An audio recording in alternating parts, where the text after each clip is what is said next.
Kia ora, and welcome to the Maxim Institute podcast. It's time for a conversation to change the future of education. We're refreshing our curriculum, but before we decide what to include, we need to ask ourselves what kind of curriculum will make us education leaders. How do we create a framework that serves both students and teachers effectively? Our latest discussion paper, Grading Our Curriculum, Failing Teachers, Students, and the Evidence Test, unpacks these questions. On the podcast today, Communications Manager Jason Heale sits down with researcher Maryanne Spurdle to discuss the shortcomings of the current curriculum and how we might improve it. All right, Maryanne, welcome along to another podcast on the election issues that we are releasing. Good to have you with us. Thanks, Jason. We're talking curriculum. Yes. Again, big topic. There's a whole lot of options we could have chosen in education as we are looking at it. Why curriculum? Your last paper was on teacher training and retention. Yep. So you've moved on to curriculum. Why this one?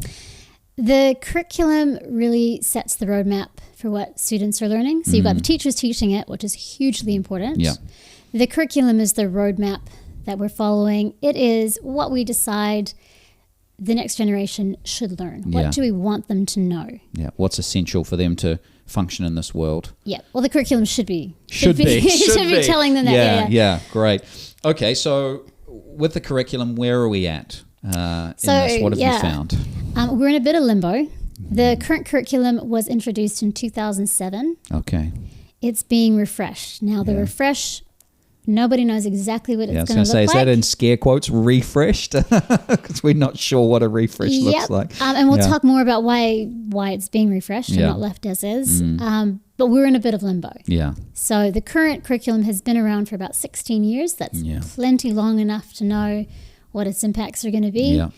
Yeah. Clearly, it's not got a lot of fans because we're refreshing it. Yeah. The characteristic of this particular curriculum is that it is very sparse. Okay. So what we've talked about in teacher education and just the whole context in general with student-led learning, it has really influenced this curriculum by stripping out a lot of the detail. Yeah. So it's a minimal kind of...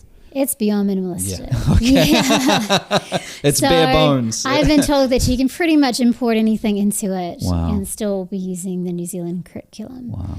The philosophy behind that is that if education is student-led, if it is highly contextualized, then you need that scope to be able to tailor it to students and to certain areas. The problem with that is it does not set out a minimum requirement of what students should be learning at each level. Wow, yeah. So if you've got a great teacher who's teaching in an area they know a lot about, and you've got motivated students, you're sweet. Yeah.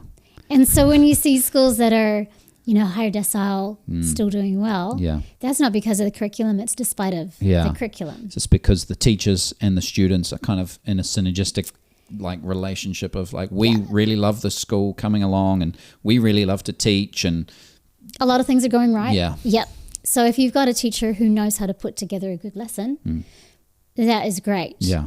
The trouble is that, so for example, in the 1993 New Zealand curriculum framework, which I've been told was actually, they reduced what was in the curriculum from what had been there prior. Yeah. But even then, if you had your social sciences curriculum, it was 24 pages long. The equivalent now fits on a double-sided A4. Wow. So if you're a teacher teaching outside of your area of expertise with your social single piece of paper for writing your own lessons, because that's what you have to do with this curriculum, you're kind of flying blind in many ways. Wrong. Yeah. Really easily too, by the sounds of it. Exactly. Yeah. So it's a lot of pressure on the teachers, which we've discussed is not a good thing. Yeah. They don't need more in their workload. Yeah. And then for students who aren't lucky enough to get a teacher who's an absolute pro about what they're teaching, that is dangerous.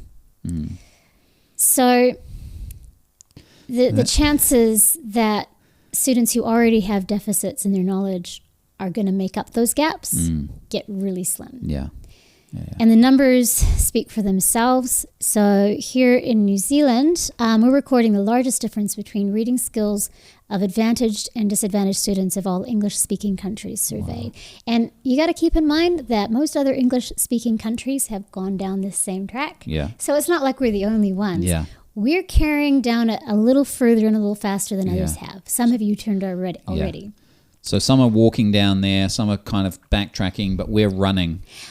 Well, we've got to see what the refresh looks like, but the signs are that the ideology behind it hasn't changed, and they're just recognizing that, maybe we need a little more support in numeracy and literacy in the curriculum. Yeah. Those are the kind of sounds we're hearing. The teachers who have reviewed the drafts are a little bit alarmed at the lack of content in there. In fact, taking what was already a stripped-back curriculum and mashing some subjects together under less clearly defined umbrellas.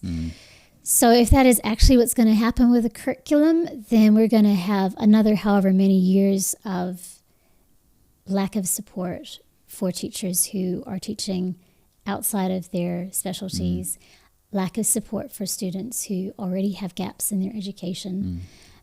And it's not going to be good. Yeah. So the gap isn't just for students at the lower end of the spectrum. There's actually a big gap between schools. So the average reading ability for year 4 students at low decile schools is nearly 2 years behind that at a high decile school. Wow. That's the kind of gap you're talking about. And that's the kind of thing that a good curriculum would guard against. It can't stop, all poor teaching, and it can't make up for every deficit in every student's learning. But what it does is provides a safety net, kind of like a low bar that at least this information will be shared. Yeah. And the problem with the stripped back curriculum is that it doesn't acknowledge that there is powerful knowledge. It sees all knowledge as, if you want to teach this, that's fine. If you want to teach that, that's fine. But there's some knowledge that is more essential than other knowledge. Yes. And we have to then... And if the curriculum doesn't acknowledge that, then it might not get acknowledged. Yeah, and it might not get taught. Get gaps. Yes. In fact, there's a very high chance that it won't get taught. Given the two-sided A4 detail in the curriculum. One of the educationalists who I really enjoyed reading is Michael F.D. Young. And back in the 1970s, he was actually an advocate for the progressive ideology that this curriculum kind of embodies. Yeah. He's since changed his mind, and I think his explanation is really powerful, so I'm just going to read it out verbatim. He says, one conclusion was that the failure of working class pupils was not the fault of their parents or their families, but the consequence of an alien middle class curriculum being imposed on them. No wonder they failed. This was where I and others made a well-intentioned mistake. And then a little later he says, the attempts to develop such curricula were no more successful than the earlier compensatory education programs. The pupils found the new, quote, community-oriented curricula, which is kind of like student-led learning, equally alienating. What had gone wrong? Many years later, I came to realize that we had not understood the true meaning of a democratic curriculum or a curriculum based on equality. It was not about treating all knowledge equally, but about making sure all pupils had equal access to the same curriculum. Pupils on community-oriented curricula will have no future, and sooner or later they will know it. Pupils do not come to school to learn what they already know. Yeah. Wow.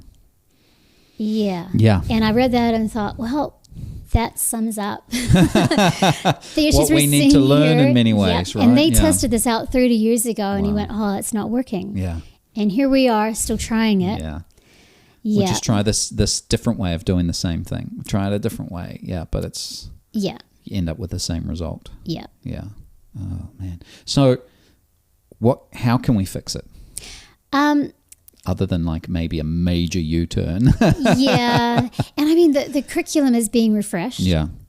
Teachers are expecting new curriculum. Yeah. You don't want to impose changes on them all the time because they've got enough on their plate. Yeah. If we can get a new curriculum that actually does the job that it's supposed to do, incorporating the science of learning and what we know about how students learn, there's always going to be a debate around what knowledge is most important. Yeah. But there's good evidence about enough knowledge that is important that should definitely be in the curriculum. A minimal curriculum around the essentials. Yeah. And I like the vision. Briar Lipson is an educational researcher who's originally from the UK. She's written this. A new curriculum need not determine every detail of every subject. It need not forget competencies. However, after years of neglecting subject knowledge, New Zealand does need a concerted effort to reinstate knowledge transmission as its primary objective, one through which other objectives can and should be achieved. So she's not saying throw out the contextualization, ignore all these other things that we are trying to do in education. It's starting with the fundamentals. She says a liberal, knowledge-based curriculum could be designed to reflect and respect the tensions inherent in modern New Zealand. The process of creating it would be both cathartic and constructive. It would help the nation progress towards maturity. No. So amen to that. Yeah, that's right. So if that's something that we want to move towards, we've got an election coming up. Yeah. Is there anything that we can do in the polling booth or after or before that might move us in this direction? Not directly. I think the current government is pretty committed to, they're behind the refresh, but it sounds like they're pretty committed to what's has been done. Yeah. I don't see them making any major changes. I don't hear anything from the other parties that explicitly talk about what's in the curriculum and what should change. There's talk about literacy and numeracy. Obviously, there are gaps there. But no. Yeah. What we have to hope for is that the people who are at the Ministry of Education and other places where these curricula are being written read this paper and listen to this podcast and make a change. Well, and look at all the evidence out there. Look at what Australia is starting to do. Look at what the UK has already done. South Africa, there are people in all of these places who are backtracking. Yeah. And we really need to do it here. So we just have to hope that the people who are making those decisions here are listening. Yeah. Can we talk to our school boards or anything like that? Or is it really up to the ministry? Well, I mean, the school boards don't write the curriculum. Yeah. So, yes. So this is very much the government is going to set the agenda on this. And we just have to hope that they choose people who make decisions wisely. To the evidence. Yeah. Okay, well, Maryanne, big topic, lots to think about and lots to lobby the government about going forwards. Thanks for being with us. Thanks, Jason.